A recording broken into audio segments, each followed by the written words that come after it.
ETF index mutual funds నేర్చుకుని stock మార్కెట్లో రాణించాలనుకుంటున్నారా? వెంటనే ఈ నెంబర్కి కాల్ చేయండి.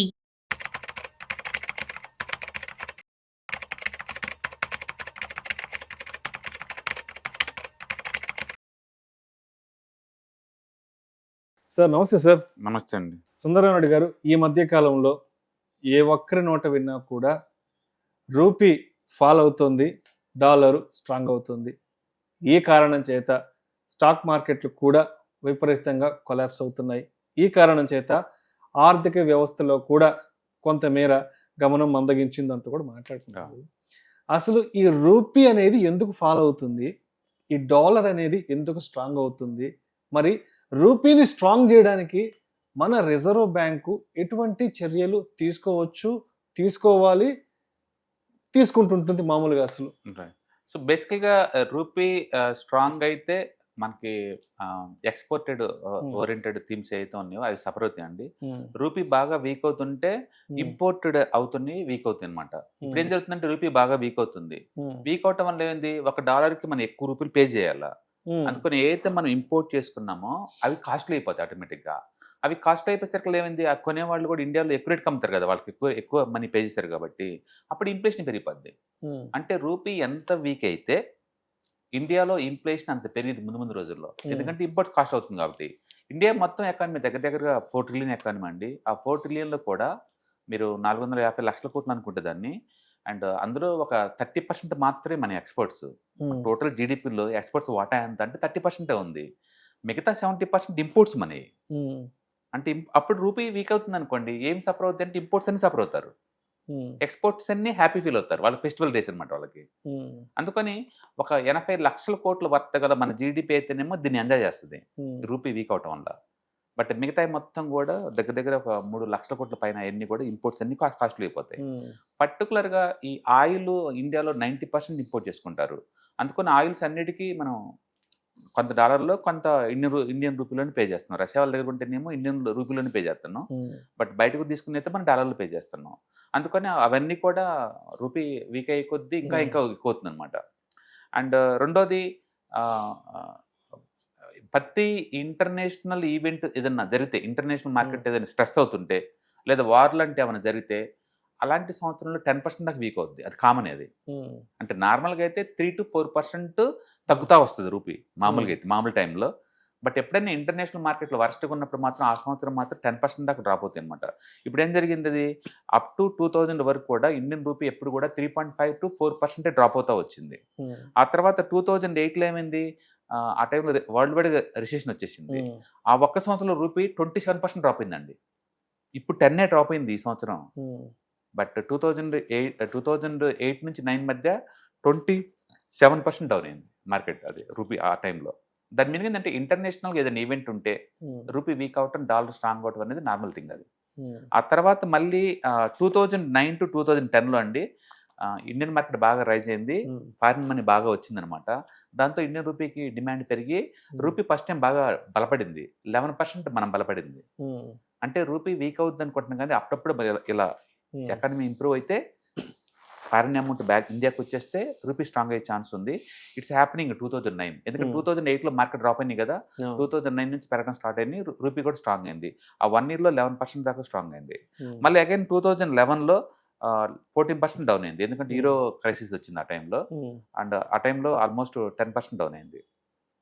తర్వాత మళ్ళీ 91 అంటే దాని మీనింగ్ ఏంటంటే ఎవ్రీ ఇంటర్నేషనల్ ఈవెంట్ ఉంటే, ఇంటర్నేషనల్గా ఏదైనా వార్ లాంటి జరుగుతుంటే రూపీ 10% కన్నా పైన వీక్ అవటం అనేది మామూలు విషయం.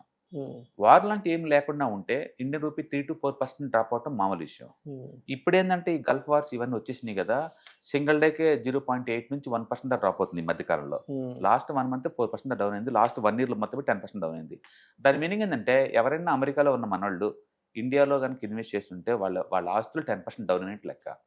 అదే ఇండియాలో పెట్టకుండా వాళ్ళు అమెరికాలోనే అమెరికన్ బ్యాంకులో పెట్టుకున్నారనుకోండి, అదొక 4.5% వడ్డీ వచ్చింది, ప్లస్ ఈ 10% సేవ్ అవుతాయి కదా.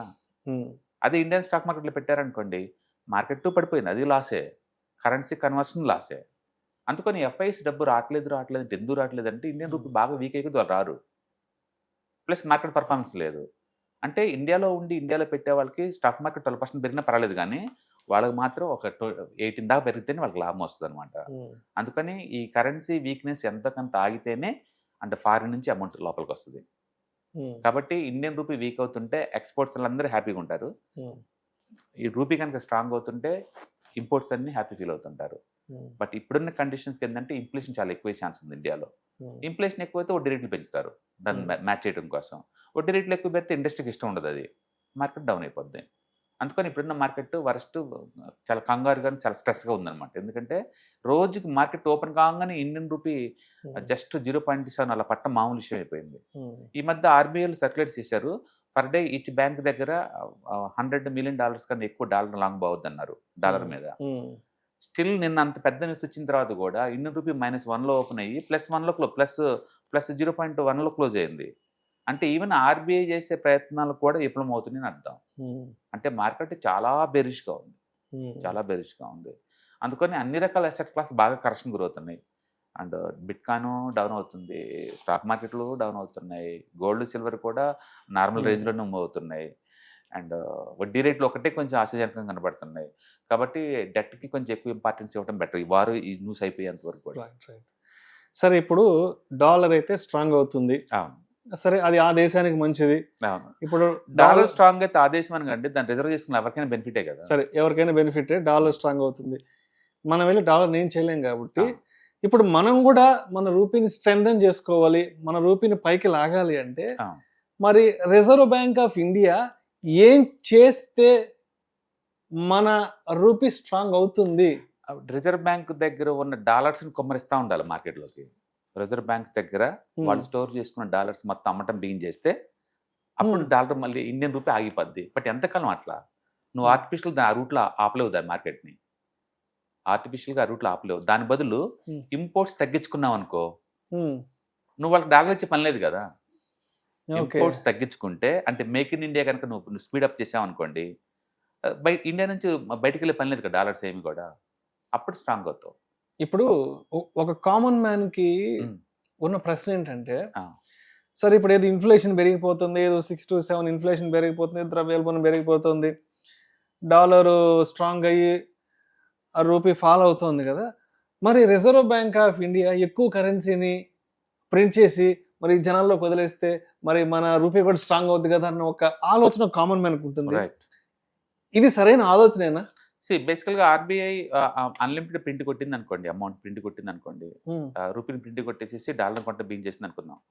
అది ప్రొడక్టివిటీతో వచ్చింది కాదు, అది ఆర్టిఫిషియల్గా వచ్చింది. అది మార్కెట్లో ఓవర్గా రూపీ సర్క్యులేట్ అయిపోయి ఇన్ఫ్లేషన్ పెరిగిపోద్ది. ఇన్ఫ్లేషన్ ఎక్కువైతే ఏమొద్దంటే ఇక దాని కంట్రోల్ కోసం వడ్డీ రేట్లు పెంచాలా. టర్కీలో వడ్డీ రేట్లు ఎంతో తెలిసిన 35% అండి. మనం ఇక్కడ 10-11 ఇక్కడ 6కి అలసిపోతున్నాం, 7-8 వామ్మో అంటున్నాం. టర్కీలో ఒకసారి గూగుల్లో టైప్ చేయండి, 35% వడ్డీ రేట్లు. ఎందుకు అంత వచ్చిందంటే ఇన్ఫ్లేషన్ ఆ రేంజ్ లో ఉందాడా.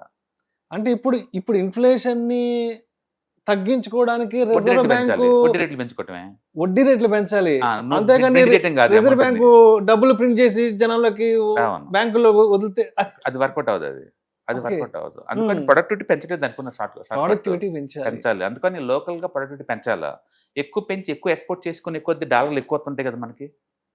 డాలర్ ఎక్కువ వచ్చే కొంది మనం డాలర్ స్పెండింగ్ కూడా తగ్గించుకున్నాం అనుకోండి, అవి మన దగ్గర నిల్వ ఉంటాయి కాబట్టి మరి పెరుగుతుంటాయి.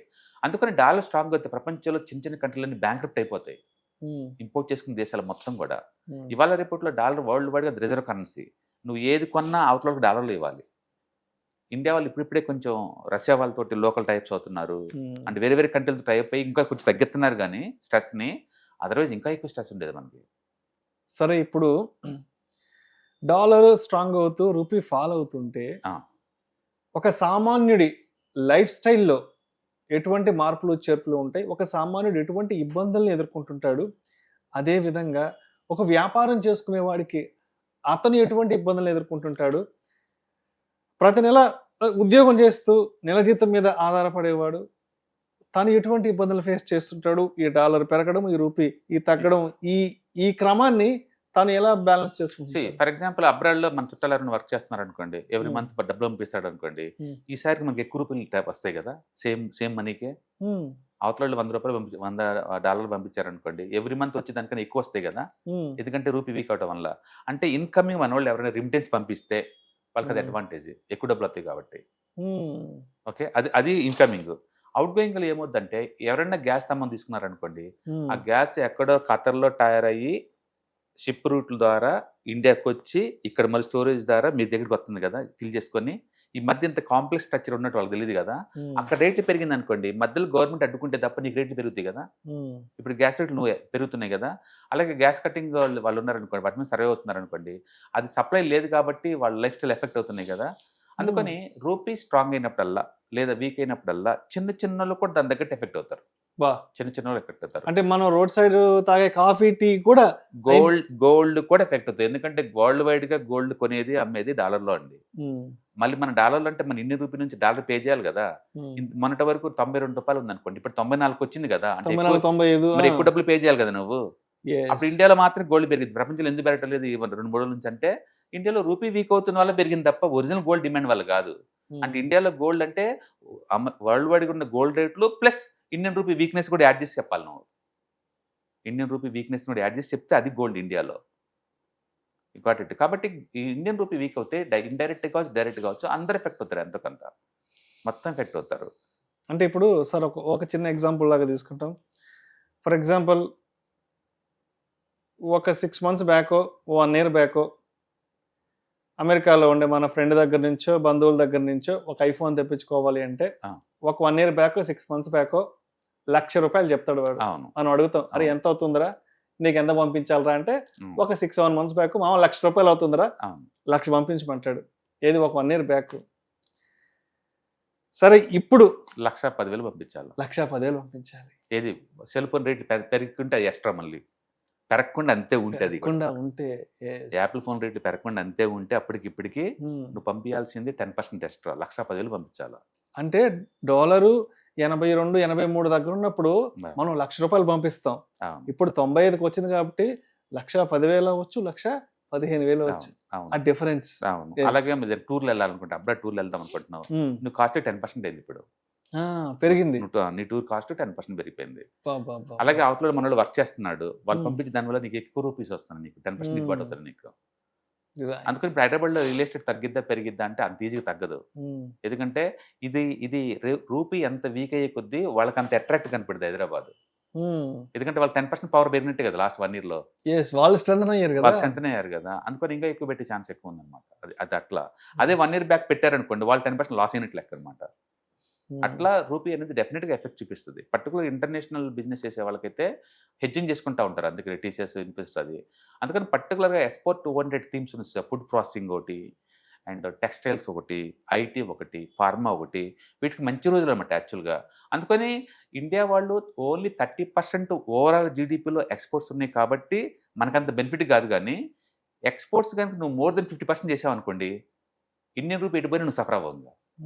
మీరు ఎక్స్పోర్ట్స్ కనుక ఓవరాల్ జీడిపిలో 50% ఎక్స్పోర్ట్ల మీద సర్వే అవుతున్నాను అనుకోండి, ఇండియన్ రూపీ ఎంత వీక్ అవుతే నీకు అంత బెటర్. అప్పుడు వీక్ అయితే బెటర్ అనుకుంటాను ఇంకా. ఎందుకంటే ఎక్కువ రెవెన్యూ జనరేట్ చేస్తాం కదా, మనం ఎక్కువ ఇన్కమ్ జనరేట్ చేస్తాం కదా. అందుకని మనలాంటి కంట్రీస్లో రూపీ వీక్ అయ్యే కొద్దీ ఇంపోర్ట్స్ కాస్ట్లీ అయిపోయి సఫర్ అవుతూ ఉంటాం. బట్ చైనా వాళ్ళకి అలా కాదు. చైనా వాళ్ళు 50% కన్నా ఎక్కువ ఎక్స్పోర్ట్ చేస్తారు వాళ్ళు. అందుకని వాళ్ళు కావాలని వాళ్ళ మనీని వీక్ చేసుకుంటారు, ఆర్టిఫిషియల్గా వాళ్ళు డౌన్ చేసుకుంటారు, దాన్ని డివాల్యూషన్ అంటారు దాన్ని. ఎందుకంటే వాళ్ళకి ఎక్కువ అమౌంట్ వస్తుంది కాబట్టి. రైట్. కాబట్టి సామాన్యుల కాడ నుంచి అందరు కూడా ఈ రూపీ నుంచి ఎంతకంత ఎఫెక్ట్ అవుతారు. ఇండియాలో ఇప్పుడు ఎందుకు ఈ పెయిన్ అంటే టోటల్ జీడిపిలో ఎక్స్పోర్ట్స్ ఓన్లీ 30% ఉంది. అంటే 30% ఇండస్ట్రీలు అందరూ హ్యాపీ ఫీల్ అవుతారు రూపీ వీక్ అవుతుంటే. బట్ 70% ఎక్స్పోర్ట్స్ ఇంపోర్ట్స్ అన్నీ కూడా కాస్ట్లీ అయిపోయి సఫర్ అవుతూ ఉంటారు. అది ఎంత అంటే 10% కాస్ట్లీ అయిపోయినాయి. ఇప్పుడు బయట నుంచి కొన్న ఆ డబ్బు నీ మీద వేస్తాడు కదా.